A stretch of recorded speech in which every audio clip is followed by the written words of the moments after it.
Hello and welcome to Your Financial Planet, a podcast hosted by the Synergy Capital Solutions team. Join us as we share our journey as we navigate life's complexities and provide solutions to reduce the noise around your personal financial situation. Hello, my name is Jordann Andrusiak, and I am the Chief Client Experience Officer and an advisor here at Synergy Capital Solutions. Today, we are joined by Lindsay Mills, another Synergy advisor. In honor of International Women's Month, we will spend our time today chatting around the many transitions women experience, especially professional women, and how these can impact our financial lives. Lindsay, thank you so much for joining today. I'm really looking forward to our chat and hearing about your own personal experiences, some client experiences, and how we've really been able to help clients through similar situations. Thanks, Jordann. Glad to be here. Lindsay, as a working single mother who has watched a parent pass, you truly have experienced the full spectrum of what we'll call life's transitions. Let's start at the beginning, motherhood. Tell me a little bit about your journey. What was it like? How did you transition from, just a working person to a working parent? Just kind of walk me through that a little bit. Okay. So graduated from Shippensburg University here in Pennsylvania. Got married at 23, was pregnant at 24. We knew, because we still had student loans, that being a stay-at-home mom was not an option. So I continued to work through pregnancy, knowing that an infant was on its way. We had to create a new budget. And because I work in the industry, it was easy for us. So daycare costs, we still wanted to go on vacation, we're still paying off student loans. So just creating a new budget for this infant coming, joining our family. And yes, I continued to work. Childcare is expensive, and that was 16 years ago, so I'm sure it's a lot more expensive today. Yes, I actually was doing a little bit of research before this chat, and come to find out the state of Michigan is one of the most expensive for childcare. Oh, great. So what I'm hearing is that really a lot of it is kind of came down to budgeting, right? Mm-hmm. And realigning your income, your cash flow, and reprioritizing where things were going. Correct. During this time, were you still able to kind of save and hold on to some of those paychecks in terms of retirement assets, or? Yeah, we both contributed to the 401ks that our companies offered, just to what they matched. Also, savings on the side went down a little, but we were able to increase it as our salaries increased. Knowing that, retirement is what our goal was, but also we opened up a 529 plan at the time too. So trying to save for retirement and for the children's education. Yep. Kind of hitting all of those milestones, so to speak. Yeah.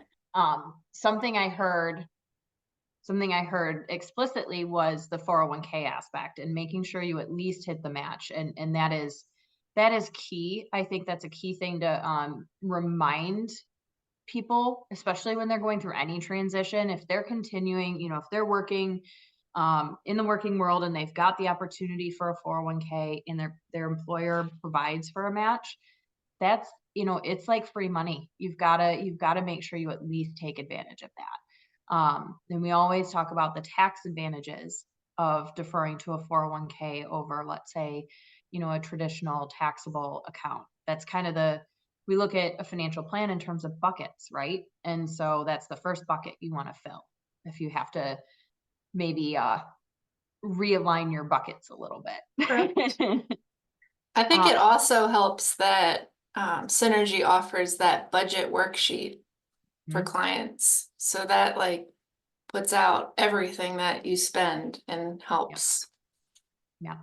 And we can certainly, I know when we were first looking at our kind of, we'll call it family planning, right? Talking about, all right, I think we might be ready to start looking to have kids, that kind of thing. I remember putting it into my financial plan, into, the software we use for all of our clients, and utilizing our budget worksheet to kind of say, okay, here's where we can take from, here's where it gets allocated. Now I can tell you that I probably grossly underestimated the costs, just because you really don't know. You know as much as you think you do, and it's amazing how fast things can especially childcare costs. It's amazing how fast those add up. Mhm. I know in Michigan we pay, it's it's like college tuition for two small children, Yep. 4 and 2. So it's intense. We talked about your decision really to stay in the workforce. A lot of it was based on kind of that budget and cash flow, right? It was obviously the necessity of paying student loans, but also the decision that as a family, you still wanted to travel, right? You still wanted to spend time together, outside of working hours, and enjoy the world, for that matter. Walk me through, if you had stayed at home, do you think you would have been able to really do that? As young adults and the salaries that we were making, no. And I guess that was part of the reason why we maybe decided for me to continue to work. Because I didn't want to stop working 3, 5, 10 years and having to start all over again. Where Mhm. if I continue to work, my income would hopefully continue to increase, allowing us to do what you said, vacations, sporting events, because the Mhm. kids are both in sports. That's not cheap either. No, So no. It is interesting. I feel like it goes from one pocket to the next, right? mhm, You it talk does. about the childcare costs, and really it just, I think people think, oh, kids will hit school age and it'll be alleviated, and it's really not the case, No. right? It kind of goes to the next thing. So, and I do know that there are many stats out there that women who leave the workforce, even if it's for 1 year, they really are kind of stagnating some of that growth. And so it's Mhm. it's very interesting to kind of hear different perspectives, right? And um, there's still the values that you're instilling in your family of spending time together. It's just maybe not in it's in a bit of a different manner than maybe a stay-at-home parent would be. Um, I have to say that, to be honest, I would have loved to be a stay-at-home mom, to have that time with my kids, because sometimes I thought the daycare folks are spending more time with my children than I am. yeah. So I consider those who can stay home extremely lucky, but then us who continue to work, we're also lucky because we have that interaction with the Hmm. people we work with, and we continue to grow in our careers. Yep. And I think as you enter into parenthood and motherhood, it's really just, I try to instill the philosophy in myself that I'm doing the best I can, and I'm doing the best that, what I believe is best for our family and our children. Yep. And, some days I wish I could, we could have a little bit more flexibility and freedom to go to a park on a Tuesday, or just even sit around reading books or anything like that. Especially when it gets to bedtime and things are a little bit Mhm. chaotic. I'm like, I wonder if our day would be a little bit easier. But frankly, I think there's give and take with both, right? Yeah. And with um, clients and friends that have stayed home, or if it had that, that was their priority at that time. Um, I think sometimes they wish they had that outlet. So it's at the end of the day, I agree. It kind of comes back to, what are the values? and what does your budget allow, right? And what Yep. are your goals and objectives? Yep. So shifting here a little bit, we talked about transitioning into motherhood. Do you care to share a little bit on transitioning to single motherhood? Sure. Going to single motherhood was a little difficult when it came to both emotional and financial decisions. Financially, I had to, again, create a new budget. My goal was I wanted 3 to 6 months or more of savings in case I needed a new car, I needed a new roof, because I did purchase another house on my own. Scheduling, time management with the kids and sports, and now one works. Just dealing with the whole work and personal life balance was a challenge, but I'm getting there. Yeah, I think it's there's nothing more constant in life than change, Mhm. right? Yeah. And I think I love how you kind of fell back on some of the standard planning principles we talk about. Have a budget, make sure you've got emergency funds, right? Whether it's 3 to 6 to 9 to 12 months, that depends on your comfortability, your ability to save, right? Sometimes the dollars just don't add up, which is completely fine, especially in a moment of transition. And sometimes, you might need to do a larger purchase, like a home or something like that. Even just navigating the finding and buying and, you know, setting up a new home. I'm And also, watching a lot of YouTube videos on how to do things. I My love it. dad would be proud. I love it. I love it. Well, and speaking of dad, let's you want to dive into that as well? Sure. Yeah. My dad passed away a year and a half ago of leukemia at age 64. He just retired, so he didn't get to, enjoy retirement. So yeah, that's a major transition. Him and my mom were married for, I believe, 40 plus years. Oh my So gosh, she's yeah. now a widow. So And a I'm young glad, widow. I'm glad that I work in this industry and have helped widows walk through financial, emotional decisions with them. So this was much easier on me and my mother in helping her during this time. And we're still working through things. Yep.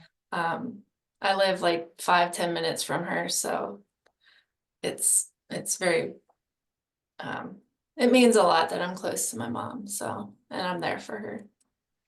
And I think the key there is that it's not a linear process, right? Even being in the industry, seeing, unfortunately, people pass all the time. Every process is different, every estate settlement is different, and the grief aspect, I mean, it is talking to, some widows that even if they knew, with a cancer diagnosis or a leukemia diagnosis, there's a chance, right? And there's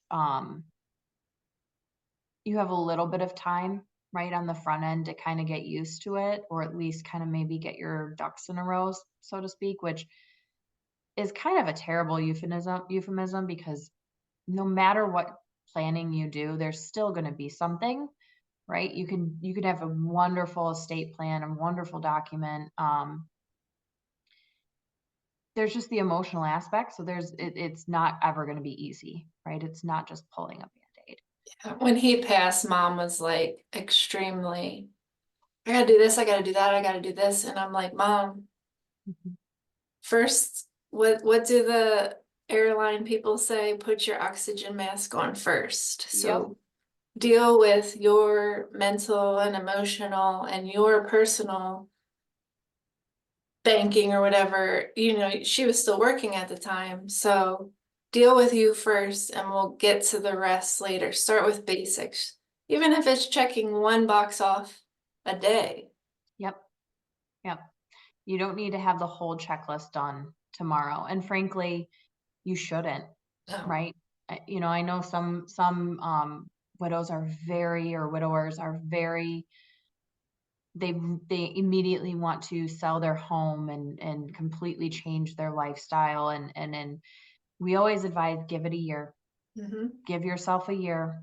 Let the dust settle a little bit, let you adjust, because adjusting in a new physical space it's just as emotionally harrowing as adjusting in Yep. a space you're used to. Yep. So it's interesting working in this industry, and it sounds like a lot of the experiences you've gone through, unfortunately and fortunately, from a personal perspective, are truly things our clients and friends and family are going through on a day in and day out basis. It helps that, I can provide empathy and emotional support also. Not just on the finance side, but just being there emotional for them because I have experienced some of what they're going through. I think that's the unique experience of not only having gone through various aspects, but also that the experience of kind of being a woman advisor, right? We've got that doer, that kind of get things done mindset, and also are able to kind of be pretty logical and take things and, what's the next logical step, but also have that empathy, right? And be able to sit on the same side of the table, and not saying that, our men advisors or male advisors on our firm are not able to do that. They very much are. But it's been very fun and interesting to kind of see the empathy side come out a little bit more, especially in a highly male dominated industry. Correct. Yep. Well, thank you so much, Lindsay, for joining us today and sharing your experiences. I know a lot of them are, deep and they're emotional, and but we really do just appreciate you being a part of our team, and the ability to share your empathy and your experiences with our clients, and even just us as teammates. It's just wonderful to be able to sit on the same side as the table as you. Thanks for having me. Yeah. And to our listeners, if any of you or your dear loved ones, family, friends are going through any of these transitions, which we tend to call critical financial events, meaning you got to go back to basics and you got to go back to your financial plan, feel free to reach out. You can reach out to myself or Lindsay via the hello@synergycapitalsolutions.com email inbox. You can always go to our website, which is www.synergycapitalsolutions.com. Feel free to follow us on social media. We're on LinkedIn, we're on Facebook, we're on Instagram. And you can always subscribe to our podcasts on wherever it is that you listen. And thank you again. Talk to you all soon.